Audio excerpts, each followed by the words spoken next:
والسلام على رسول الله وبعد. أين وصلنا بالأمس؟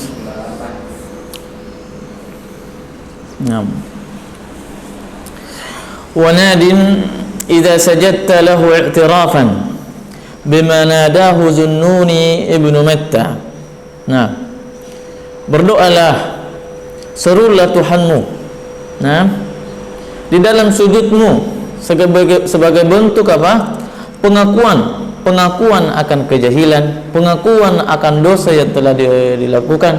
Seluruh pengakuan akan rahmat dan nikmat Allah berikan kepada kita semua. Semuanya akan mendatangkan keberkahan manakala seseorang mengakui dan menisbatkan seluruh kenikmatan yang ada pada dirinya kepada Allah Subhanahu wa taala. Bima nadahu Zunnuni ibnu Matta. Apa dia? Kalimatnya adalah la ilaha illa anta subhanaka inni kuntu minaz zalimin. Ini adalah tauhid. Di antara bentuk tauhid adalah apa dia? Adalah menyandarkan seluruh kenikmatan pemberian Allah Subhanahu wa taala kepada Allah Subhanahu wa kepadanya. Walazim babahu qara'an asa sayaftahu babahu laka in qara'ta. Walazim babahu. Teruslah menerus berada di pintu Allah Subhanahu wa taala. Nam qara'an, apa yang dibikin di pintu Allah, di sisi pintu Allah, depan pintu Allah? Apa yang dibikin? Apa yang dibuat? Ketuklah pintunya. Dengan apa? Dengan tangan, dengan pelpat? Enggak. Dengan doa. Dengan doa. Nah, ketuklah pintunya dengan doa. Senantiasa memohon kepada Allah Subhanahu wa taala. Ketika seorang mendapati pada dirinya dalam urusan dunia, dalam merasakan kekurangan, maka mintalah kepada Allah Subhanahu wa taala. Maka di sana akan kita dapati kebahagiaan, kelapangan hati. Ketika seseorang melihat dirinya bahwa dia kurang dalam hal ilmu, maka memohonlah kepada Allah Subhanahu wa taala bahwa saya ini jahil. Akui dirinya bahwa kita jahil di hadapan Allah Subhanahu wa taala. Nah, ketika seseorang juga membanggakan dirinya, mengangkat dirinya di hadapan manusia, maka itu adalah sebuah kezaliman, sebuah kesombongan. Namun ketika seseorang menganggap dirinya tidak butuh dengan Allah, maka itu adalah kesombongan yang besar. Kesombongan yang besar. Rasulullah sallallahu alaihi wasallam mengatakan, man lam yas'alillah yaghdab alaihi. Siapa yang tidak meminta kepada Allah, berdoa kepada Allah, niscaya Allah akan marah kepadanya. Berarti orang yang berdoa kepada Allah, senantiasa berdoa, apa dia? Maka dia adalah orang yang dicintai oleh Allah Subhanahu wa ta'ala. Maka seluruh kekurangan yang kita rasakan dalam hidup kita ini, maka hendaknya yang paling pertama kita mengadu kepadanya adalah kepada Allah Subhanahu wa ta'ala. Kepada Allah Subhanahu wa ta'ala. Allah Subhanahu wa ta'ala mengatakan dalam surat yang biasa, yang wajib menjadi syarat salat kita diterima atau tidaknya, sah atau tidaknya, adalah ihdinas siratal mustaqim, atau iyyaka na'budu wa iyyaka nasta'in. Iyyaka na'budu wa iyyaka nasta'in. Kita ini wajib untuk apa? Beribadah hanya kepada Allah Subhanahu wa ta'ala. Namun juga kita juga harus apa? Kita juga perlu mengingat bahwa wajib juga kita meminta kepada Allah, apa dia? Pertolongan. Pertolongan apa dia? Terutama pertolongan dalam hal ibadah.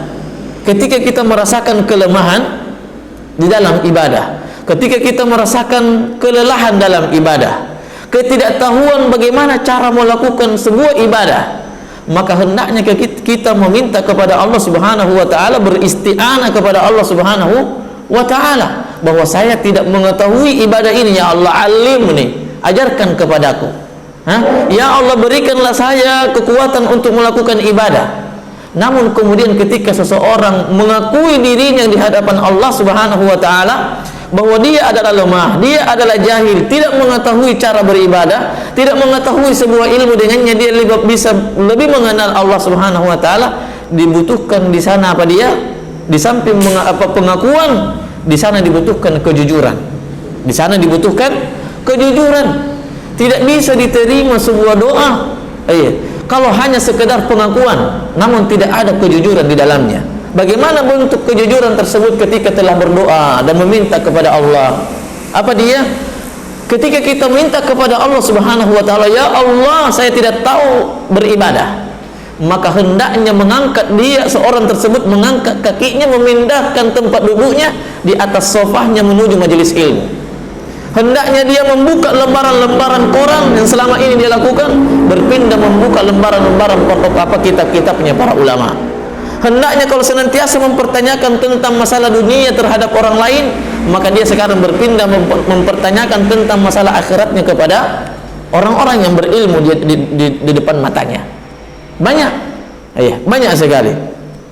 Maka saya ulangi bahwa ketika seorang dalam doa dia sudah mengakui kejahilannya, mengakui ketidaktahuannya, mengakui kelemahannya di hadapan Allah, mengakui seluruh nikmat yang dia miliki adalah datangnya dari Allah Subhanahu wa taala, maka dituntut baginya apa dia? Kejujuran. Kejujuran. Karena makanya para ulama dalam bait syair, "Shaddiqil qaula bil fi'ali." Benarkan ucapanmu dengan perbuatan. Benarkan ucapanmu dengan perbuatan. Seorang boleh saja dia mengaku bahwa saya ini jago beribadah, saya ini sudah pintar. Bisa juga kebalikannya, saya ini belum bisa beribadah, maka saya di hadapanmu ini ya Allah mengakui ketidaktahuan saya, kelemahan saya untuk beribadah. Maka apa langkah selanjutnya? Yaitu adalah membangun kejujuran antara dirinya dengan Allah Subhanahu wa ta'ala. Walazim babahu Qur'an asa sayaftahu babahu laka in qara'ta. Umar radhiyallahu taala anhu mengatakan, la yahummuni ijabat ad-du'a. Saya tidak peduli, saya tidak pikirkan tentang doa yang saya lantunkan, yang saya bermunajat dengannya kepada Allah Subhanahu wa taala, diterima atau tidaknya. Tetapi yang paling terpenting bagi saya adalah seberapa banyak saya berdoa kepada Allah Subhanahu wa taala. Seberapa banyak saya berdoa kepada Allah Subhanahu wa taala. Kenapa?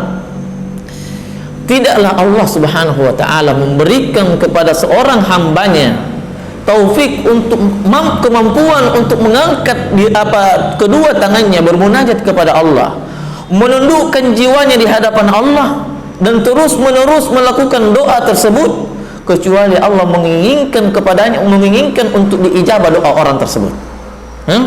Tidak mungkin seseorang memberikan taufik kepada seorang hamba untuk senantiasa berdoa kepada Allah, kecuali Allah menginginkan ijabah, menginginkan untuk mengabulkan doa seorang hamba tersebut.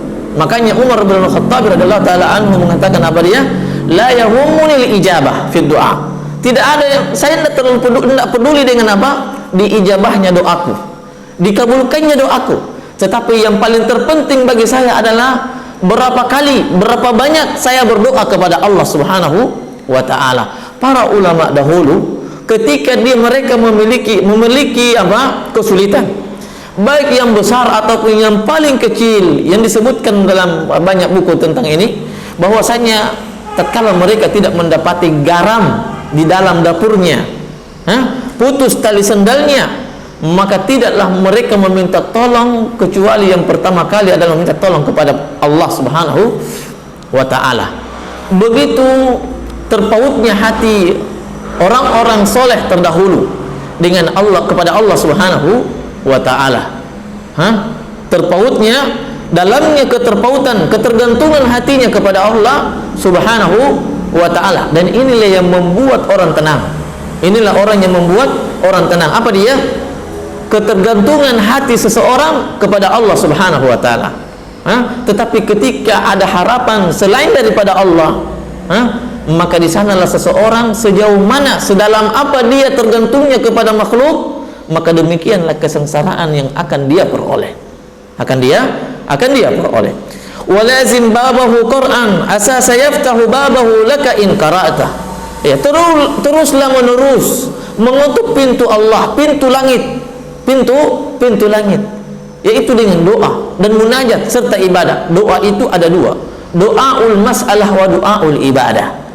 Berdoa kepada Allah melalui dengan permohonan, ya Allah, ya Razzaq, berikan saya rezeki. Ya Al-Alim, ya Allamal Ghuyub, berikan saya ilmu. Rabbi zidni. Itu semua model-model seperti itu doanya adalah doa masalah, doa permintaan, doa permohonan. Tetapi doa itu ternyata ada yang lain, yaitu doa ul ibadah. Berdoa melalui ibadah kepada Allah Subhanahu wa taala. Berapa ibadah? Ada salat, ada puasa, ada zakat, ada infak, ada hadir dalam majelis, ada mengamalkan ilmu, semua itu adalah bentuk doa. Karena tidaklah seorang mukmin melakukan sebuah ibadah kecuali di dalamnya mengandung doa. Doa untuk diangkat derajatnya, mengharapkan kepada Allah Subhanahu wa taala, dan doa di mana dia mengharapkan terhindar dari siksaan Allah Subhanahu wa taala. Maka dua di sana terkandung di dalam doa ibadah itu, yaitu apa dia? Doa bagaimana dia diangkat derajatnya, memperoleh pahala, dengannya dia berharap kepada Allah Subhanahu wa taala. Kemudian doa di dalam ibadah adalah bagaimana dia dijauhkan dari azab Allah Subhanahu wa taala, kemurkaan Allah, laknat Allah di dunia ataupun terlebih lagi di akhirat. Nah, wa aksir zikrahu fil ardi da'aba. Nah, perbanyaklah berzikir di muka bumi ini selama kita masih hidup, da'aba, senantiasa, seterusnya. Perbanyaklah berzikir kepada Allah, dauman atau daiman, terus menerus melakukan zikir. Ala bizikrillah tatma'innul qulub. Ala bizikrillah tatma'innul qulub. Ketenangan hati itu ada dalam zikir. Ada dalam zikir. Ketika seseorang, dan zikir ini adalah solusi ketika seseorang lemah dalam beribadah. Lemah dalam beribadah, lupa di dalam ilmunya, dia adalah solusi. Ketika seseorang kekurangan dalam masalah hartanya, kesedihan menimpanya, maka zikir adalah pelembutnya, adalah penenangnya. Ala bizikrillah tatma'innul qulub. Ketahuilah, dengan berzikir kepada Allah maka hati-hati akan menjadi tenang. Hati manusia itu akan menjadi tenang. Saya ulangi bahwa zikir ini adalah poros ketika seseorang mengalami kesedihan, poros ketika seseorang lupa dengan ilmunya, poros ketika seseorang berat, sulit untuk dipahami sebuah ilmu, maka hendaknya dia memperbanyak zikir kepada Allah Subhanahu wa taala. Subhanahu wa ta'ala. Kesedihan yang menimpa, dan dengannya senantiasa, ketika dia semakin ingat dengan kejadian-kejadian apa yang membuatnya sedih, maka akan semakin dalam kesedihannya. Tetapi ketika dia berbalik mengingat kesedihan tersebut, menuju kepada zikrullah, mengingat kepada Allah, maka hatinya akan tenang. Hatinya akan senantiasa terbimbing menuju hal-hal yang mendatangkan manfaat baginya. Daripada seseorang itu berlarut-larut dalam kesedihan, mending doakan dia, mending kita meminta kepada Allah, ya Allah, Allahumma khluf li khairan fi musibati, kata Rasulullah SAW dalam doanya. Ya Allah, berikanlah ganti dari musibah dari apa yang menimpaku dari musibah ini. Doa Rasulullah SAW, yang tidaklah seseorang mampu berdoa meminta kepada Allah Subhanahu wa taala di dalam musibahnya kecuali dia bersegera menundukkan hatinya dan kembali kepada Allah Subhanahu wa ta'ala. Sulit bagi seseorang untuk mengarahkan hatinya tatkala tertimpa musibah ketika dia tidak mengingat Allah Subhanahu wa ta'ala, tidak mengingat musibah itu, tidak mengingat apa tujuan musibah itu. Nah, wa aksir zikrahu fil ardi da'aba. Dan zikir ini juga zikir dengan lisan, zikir dengan hati, dan zikir dengan apa? Dengan anggota tubuh. Tidak cukup seseorang hanya berzikir dengan lisannya. Tidak cukup. Artinya tidak cukup di sini adalah apa? Mungkin dia mendatangkan kebahagiaan, ketenangan dalam jiwa, tetapi belumlah kita dianggap sebagai orang yang berzikir kepada Allah secara sempurna apabila hati kita tidak berzikir kepada Allah.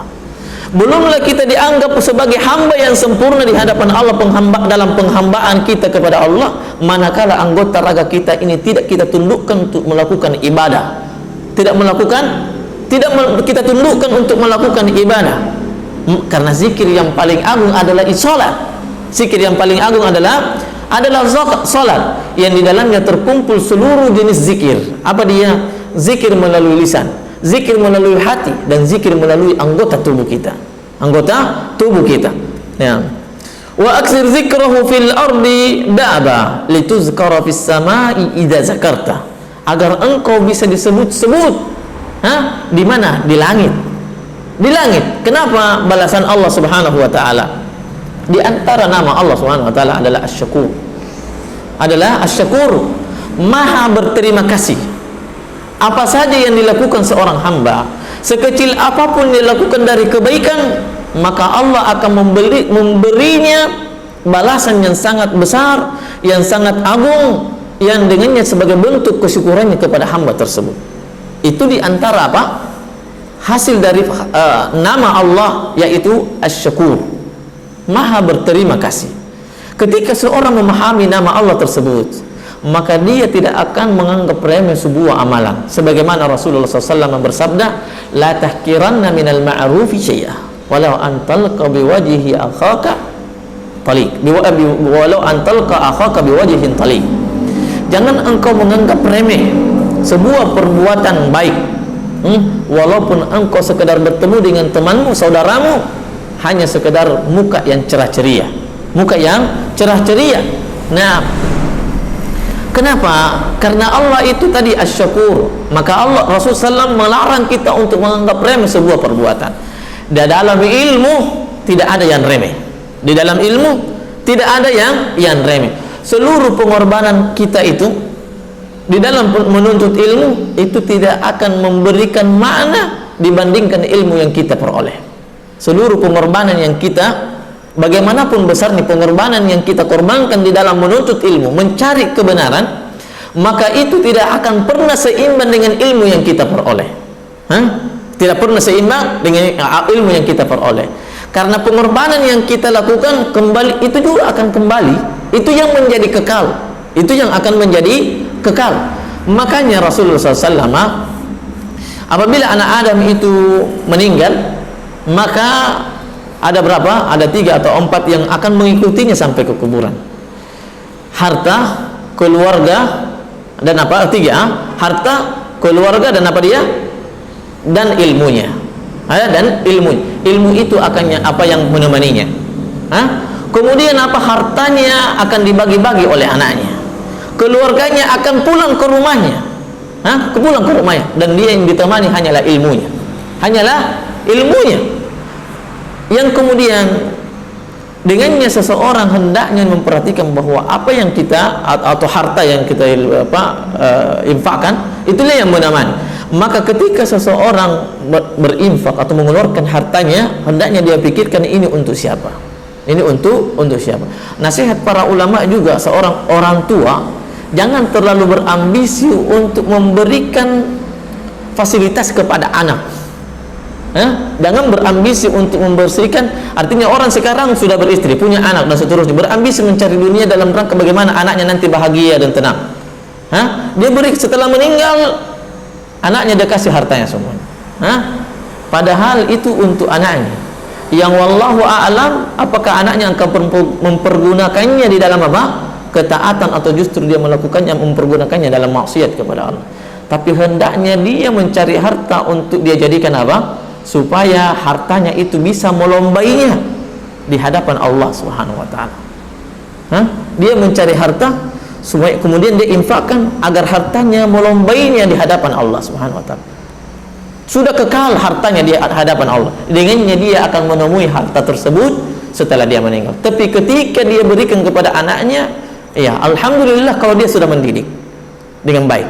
Tapi kalau tidak, maka itu yang kita pertanyakan. Nah, wa aksir zikrahu fil ardi da'aba. Nah, sahabat datang kepada Rasulullah, ya Rasulullah, inna syara'i al-Islam qad kasurat. Sungguh syariat ini sangat banyak. Saya tidak mampu untuk melakukannya.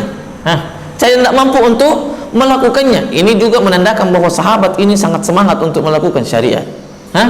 Padahal Rasulullah sallallahu, Allah Subhanahu wa taala mengatakan fattaqullaha mastata'tum. Kita itu diperintah oleh Allah Subhanahu wa taala dari dari seluruh kewajiban, dari seluruh perintah Allah Subhanahu wa taala, bukan untuk kita lakukan semuanya, tidak. Tetapi Allah mengatakan ittaqullaha mastata'tum, fattaqullaha mastata'tum. Bertakwalah kepada Allah sesuai dengan kemampuan. Lakukan kewajiban, lakukan yang sunnah, lakukan yang mubah sesuai dengan kemampuan. Kalau yang mubah sesuai dengan kebutuhan, sesuai dengan kebutuhan yang mubah. Nah, lakukan yang sesuai dengan kemampuan. Jangan melakukan sesuatu di luar daripada kemampuan. Boleh jadi seseorang mungkin hari ini dia lakukan, tetapi Allah juga bukan sekedar, Allah itu menginginkan kita dalam melakukan sebuah ketaatan kepada Allah tidak sekedar melakukan satu kali, dua kali. Ahabbul a'mali ilallah adwamuha wa inqal. Allah menginginkan kita itu melakukan ibadah bukan satu kali, dua kali, tapi senantiasa. Tapi kalau tidak mampu untuk melakukannya, maka para ulama mengatakan kalau tidak mampu minimal satu kali dalam seumur hidup. Jangan ada sunnah yang kita tahu kemudian kita tidak pernah melakukannya sama sekali. Kemudian kita tidak mampu melakukannya sama sekali. Yang kemudian Allah Subhanahu wa taala betul-betul bijaksana dalam memerintah, dalam memberikan beban kepada hamba-hambanya. Apa dia? Bagaimana dia? Kita itu tidak boleh beribadah berdasarkan dengan semangat, tidak, tetapi harus menyesuaikan dengan keadaan fisik dan kekuatan kita. Karena kapan kita beribadah sesuai dengan semangat, maka mungkin akan pincang ibadah kita. Atau kebalikannya, kita mungkin beribadah sesuai dengan tenaga bukan berdasarkan dengan tenaga semangat, maka ibadah kita ini akan kurang bobotnya, kurang khusyuknya, kurang tadabburnya di dalamnya, karena kita tidak semangat. Maka di dalam beribadah kita dituntut adalah apa dia? Menyesuaikan antara semangat dengan kekuatan. Dengannya ibadah kita akan semakin berbobot di hadapan Allah. Perhatikan saja ketika orang semangat namun tidak memandang, tidak memperhatikan semangat apa kekuatannya, maka hari ini dia katakan fulan ini bid'ah, ini haram, ini musyrik. Besoknya ternyata dia berteman dengan orang yang musyrik. Besoknya dia berteman dengan orang yang melakukan bid'ah. Fulan bid'ah. Fulan ahli bid'ah, fulan begini fasik dan seterusnya. Gampang untuk apa? Karena itu mengikuti apa? Mengikuti semangatnya. Dan ini kebanyakan ada pada umur syabab, para pemuda.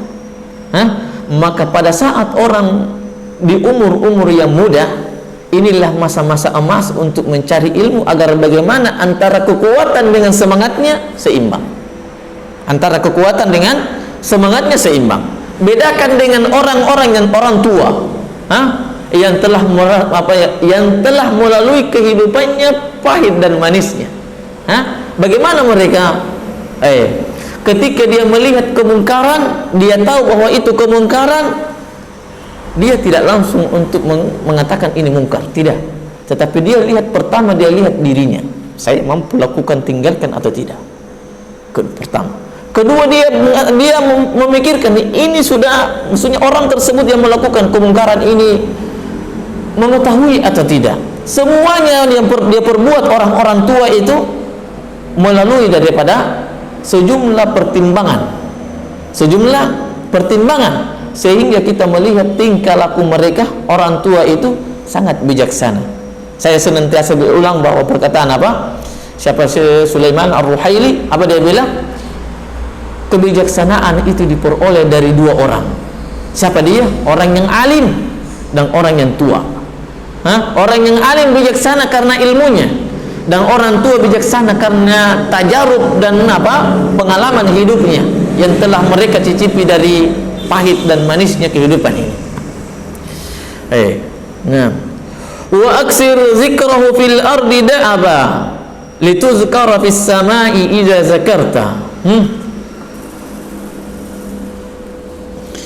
Mengingat manusia itu adalah kelalaian, tetapi mengingat Allah adalah ibadah, adalah ibadah. Maka kebanyakan orang-orang yang berjiwa muda, orang yang masih muda, apa yang dia ingat? Orang, makhluk Allah subhanahu wa ta'ala. Mungkin dia bukan orang, mungkin bola. Maka itu adalah lagwun, lalai. Adalah lagwun. Tetapi ketika seseorang mempergunakan masa mudahnya untuk berzikir dan mendekatkan diri kepada Allah Subhanahu wa taala, maka ini diantara salah satu dari 7 kelompok yang akan diberikan naungan oleh Allah Subhanahu wa taala. Wa syabun nasya'a fi ibadatillah. Dan seorang pemuda tumbuh berkembang besar di dalam beribadah kepada Allah. Dan ibadah yang paling agung dilakukan seorang pemuda adalah dalam menuntut ilmu. Di dalam menuntut ilmu, karena dia terbimbing dengan wahyu, dia terbimbing dengan hadis dan Al-Quran, terbimbing dengan bagaimana dia mendekatkan dirinya kepada Allah Subhanahu wa ta'ala. Sab'atun yuzilluhumullahu yawma la zilla illa zilluh wa zakara minhu wa syabun nasya'a fi ibadatillah. Ada 7 kelompok yang semuanya 7 ini akan diberikan naungan di mana tidak ada naungan kecuali dari Allah Subhanahu wa ta'ala. Maka disebutkan di antaranya adalah siapa? Pemuda yang tumbuh berkembang di dalam ketaatan kepada Allah Subhanahu wa taala. Artinya apa? Pemuda yang mempergunakan waktunya. Karena kebanyakan pemuda itu adalah mempergunakan waktunya bukan dalam ibadah kepada Allah Subhanahu wa taala.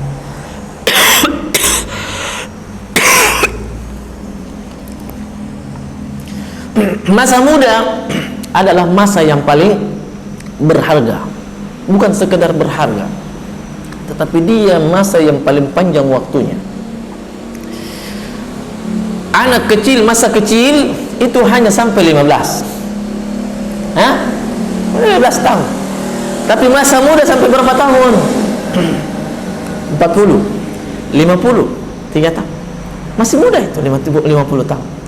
Masih muda, artinya masih semangatnya masih ada. Tapi kalau sudah lewat dari itu, ya anggaplah 40 tahun. Berapa tahun dia? 15 tahun, 43 tahun, paling panjang umurnya. Orang yang meninggalkan, kata Rasulullah SAW, berapa dia? Rata-rata 63 tahun sampai 70 tahun. Rata-rata kebanyakan. Lebih daripada itu jarang. Jarang yang meninggal. Ya, kecuali orang-orang yang diberikan rahmat oleh Allah Subhanahu wa taala. Namun rahmat tersebut akan menjadi bala tatkala tidak dipergunakan untuk bertaubat dan memperbaiki diri dari sisa-sisa umur. Sehingga Allah lebihkan umurnya orang-orang banyak di sana. Maka masa masa muda itu adalah masa emas. Bayangkan saja ketika ketika manusia bukan Allah. Walillahil masalul a'la. Ketika seseorang meminta pertolongan kepada orang lain, saat saya butuh dan saat yang saya minta itu lagi mampu, lagi tidak punya kebutuhan terhadap saya, namun kemudian dia memberikan, maka terpuji atau tidak terpuji? Sangat terpuji. Ketika orang tersebut punya kekuatan yang kuat, dia tidak punya kebutuhan terhadap saya, lalu kemudian dia membantu. Tapi saat orang tersebut membantu saya saat dia butuh, mana yang lebih terpuji? Orang punya kebutuhan sehingga dia membantu melakukan amalan kebaikan, maka itu juga terpuji kalau untuk Allah Subhanahu wa taala. Tapi kalau untuk manusia tidak terpuji. Tidak terpuji di hadapan manusia dan di hadapan Allah. Dipahami enggak? Saya minta tolong kepada fulan, tolong bantu angkatkan saya ini. Dia mampu. Kemudian dia tidak membantu saya.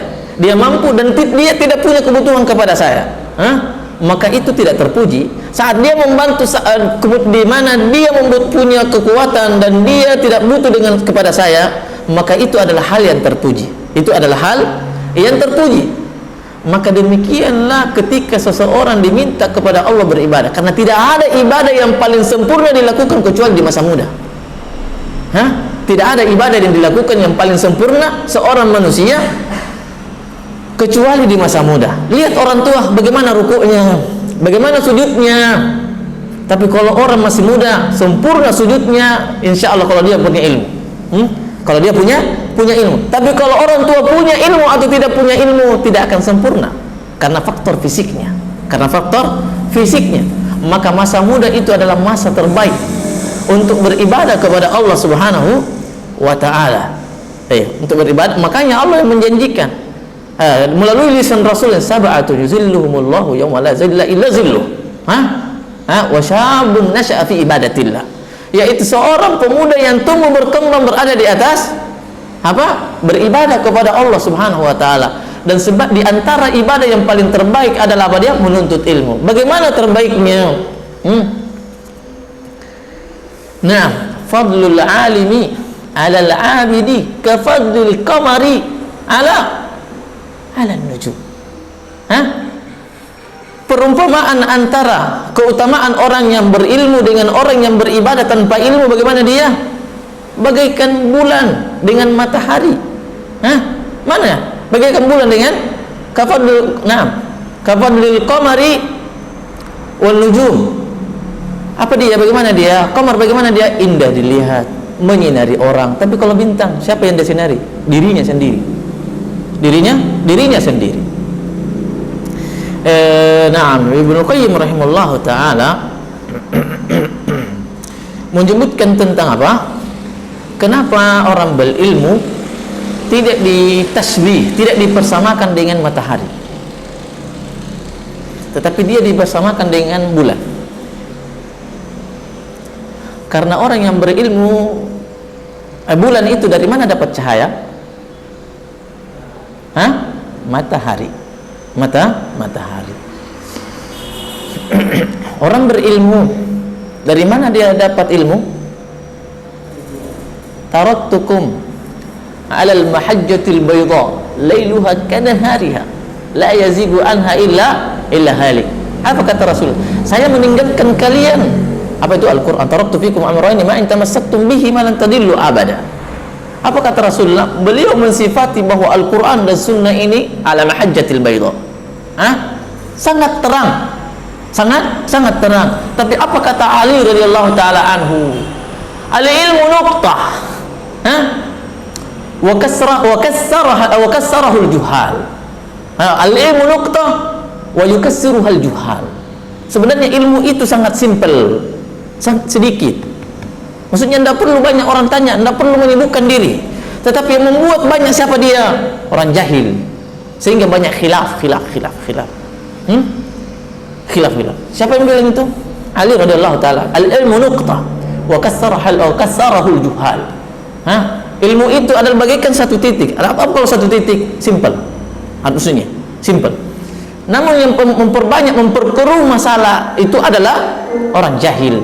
Nah, apa kata Ibnu Qayyim tadi?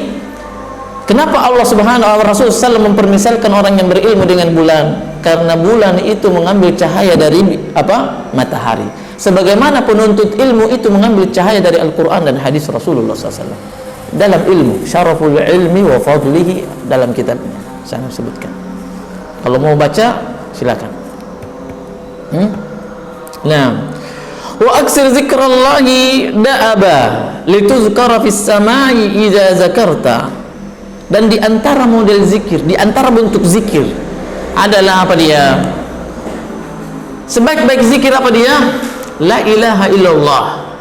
Musa alaihi salam, ya Allah, berikan saya sebuah zikir, dengannya saya mengucapkannya untuk berzikir kepadamu. Maka Allah mengatakan la ilaha illallah. Qul la ilaha illallah ya Musa. Katakan wahai Musa la ilaha illallah. Maka Musa mengatakan kullu ibadaka yaquluna hadza. Wahai ya Allah, seluruh hambamu ini mampu untuk melakukannya la ilaha illallah. Maka apa kata Rasulullah SAW? Apa kata Allah Subhanahu wa ta'ala? Ya Musa, lau anna la ilaha illallah fi kiffah wa dunya wa ma fiha fi kiffah la rajahat wal malat bihinna la ilaha illallah. Wahai Musa, kalau engkau tahu bahwa la ilaha illallah dengan zikir-zikir lainnya, dengan apa seluruh dunia dan beserta isinya diletakkan di dalam satu sisi timbangan, dengan seluruh dunia dan apa beserta isinya dan satu banget, maka sungguh la ilaha illallah lebih berat. Ini kalimat la ilaha illallah, saking pentingnya la ilaha illallah. Yang kemudian zikir-zikir yang lainnya, Al-Quran, subhanallah, alhamdulillah, la ilaha illallah, dan seterusnya. Allahu akbar, la haula wala quwata illa billah, la ilaha illa anta subhanaka inni kuntu minaz zalimin. Itu adalah bagian dari zikir. Namun kemudian di antara bentuk zikir yang tidak boleh luput dari kita adalah murajaah, pelajaran. Itu adalah zikir kepada Allah Subhanahu wa taala. Orang yang berzikir kepada Allah tidak hanya subhanallah, alhamdulillah, enggak. Tetapi di antara bentuk zikir adalah murajaah, pelajaran. Murajaah apa yang sudah didapatkan. Itu adalah bentuk zikir kepada Allah Subhanahu wa taala. Ini disebutkan oleh siapa? Kalau enggak salah Muaz Ibnu Jabal radhiyallahu taala. Wa murajaatuhu zikrun. Talabul ilmi ibadah. Wa murajaatuhu zikrun. Menuntut ilmu itu adalah ibadah. Kemudian apa? Memurajaah, mengulang-ulang pelajaran adalah zikir kepada Allah Subhanahu wa taala. Di antara keutamaan orang yang menuntut ilmu apa dia? Didoakan oleh makhluk di lautan dan yang ada di daratan. Didoakan. Siapa yang mendoakan? Para malaikat. Siapa yang doakan? Para hewan-hewan yang ada di lautan, ikan hiu, yang ada di lautan yang sangat dalam itu. Kemudian didoakan sama siapa? Sama binatang yang buas yang ada di dalam hutan, yang belum pernah mungkin kita melihatnya secara langsung. Itu didoakan. Didoakan untuk penuntut ilmu, orang yang menuntut mempelajari agama Allah Subhanahu wa taala, mempelajari tata cara beribadah kepada Allah, mempelajari bagaimana dia mengenal Allah, bagaimana dia mengenal Rasul sallallahu alaihi wasallam, mempelajari apa tujuan Rasul sallallahu alaihi wasallam diutus, mempelajari apa yang dibawa oleh Rasulullah sallallahu alaihi wasallam, dan mempelajari hakikat kehidupan kita ini. Itu yang didoakan oleh siapa? Oleh makhluk Allah Subhanahu wa taala. Yang tidak pernah didoakan, yang makhluk Allah tersebut tidak pernah mendoakan para raja-raja di dunia ini, kecuali para penuntut ilmu yang disebutkan oleh Rasulullah sallallahu alaihi wasallam. Nah, wala taqul as-sibahu fihi majalun wa fakkir kam sagirin qad dafanta. Wala taqul, jangan engkau berkata, ya, berkata di sini melalui lisan dan berkata di sini melalui dengan keadaan, perbuatan. Apa dia? Wala taqul as-sibah, masa muda, masih belia, masih kita ini masih panjang waktunya. Panjang waktunya, fihi majal, masih panjang waktunya maksudnya. Maksudnya di sini apa artinya sibah? Masa kecil. Majal, fihi majal, masih panjang, masih luas waktunya, zaman masih luas. Masih panjang waktunya. Jangan berkata demikian. Jangan menganggap bahwa insyaallah kita ini masih lama hidup, masih umur kita masih belasan, masih 20-an, masih 30-an, masih 40. Enggak. Tidak. Kata beliau wa fakir, tapi berfikirlah. Gunakan akalmu. Kam sagirin qad dafanta. Berapa banyak yang sudah dikuburkan atau yang engkau kuburkan dari anak kecil itu. Artinya apa? Kematian tidak mengenal yang namanya umur. Tidak mengenal yang namanya umur. Yang dia kenal adalah jadwal. Ini jadwal fulan, bahwa dia sudah datang. Maka dia akan datangi orang tertentu. Bukan ini sudah umurnya sekian, ini sudah berubah, ini orang sakit, ini saja yang saya ambil. Tidak. Tidak. Tapi banyak orang yang sakit yang sudah manusia menganggapnya bahwa ini tidak lama lagi meninggal, ternyata dia lebih lama umurnya, lebih panjang merasakan kehidupan dunia dibanding orang yang sehat. Dibanding orang yang sehat. Intinya bahwa apa? La tusawwif. Jangan menunda-nunda untuk memperbaiki kehidupan kita menuju akhirat, menunda-nunda kejahilan kita untuk mengilmuinya. Sekarang saya belum tahu, insyaallah ada Ustaz sebentar. Ada Ustaz sebentar yang jelaskan. Saya kayaknya insyaallah gampang ya, ada buku, tinggal cari saja buku. Ada nanti live. ada begini, nanti juga ada siaran ulangnya. Itu namanya taswif.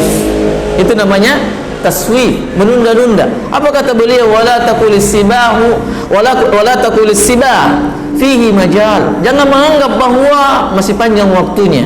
Jangan menganggap bahwa kita ini masih belia. Nah, wafakir, tapi pikirkanlah. Tapi pikirkanlah. Rasulullah sallallahu alaihi wasallam mengatakan, nah, apa dia?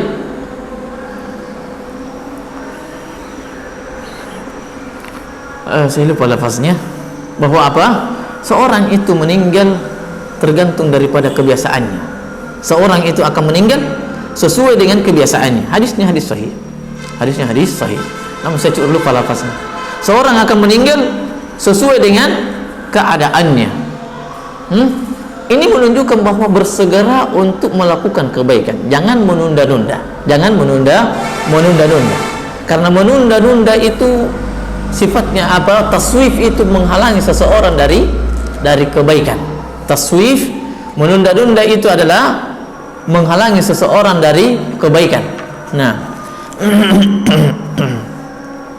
demikian juga Allah Subhanahu wa taala, wal asr, demi masa.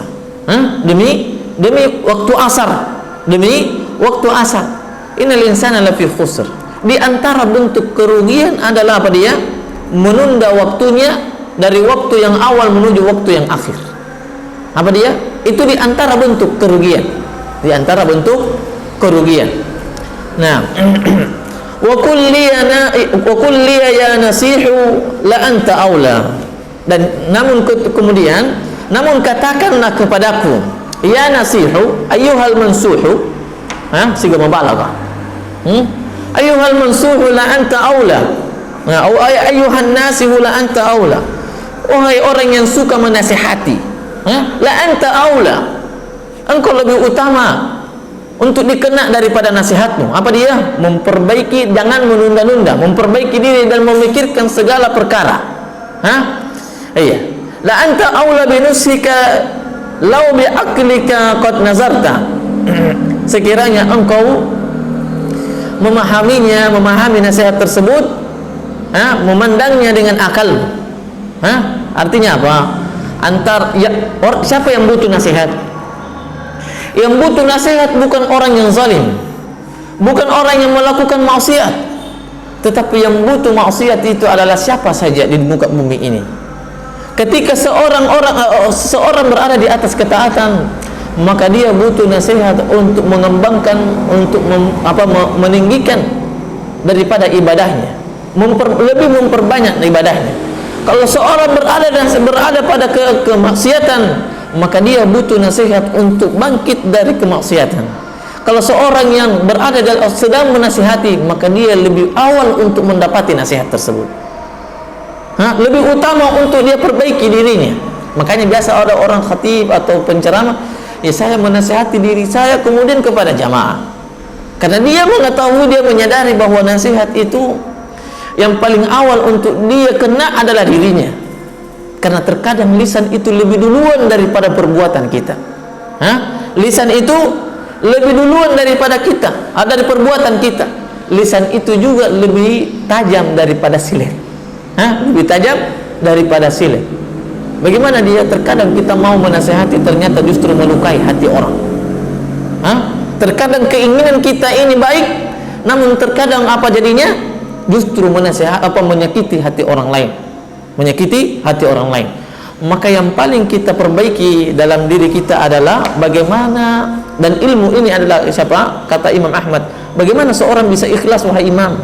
Dia adalah menuntut ilmu untuk dirinya, mengangkat kejahilan, baru kemudian untuk mengangkat kejahilan dari orang lain. Dia dulu yang melakukan ilmu yang dia peroleh. Lakukan dulu, baru kemudian nasihatin orang. Subhanakallahumma rabbana bihamdik, asyhadu an la ilaha illa anta, astaghfiruka wa atubu ilaik. Assalamualaikum warahmatullahi wabarakatuh.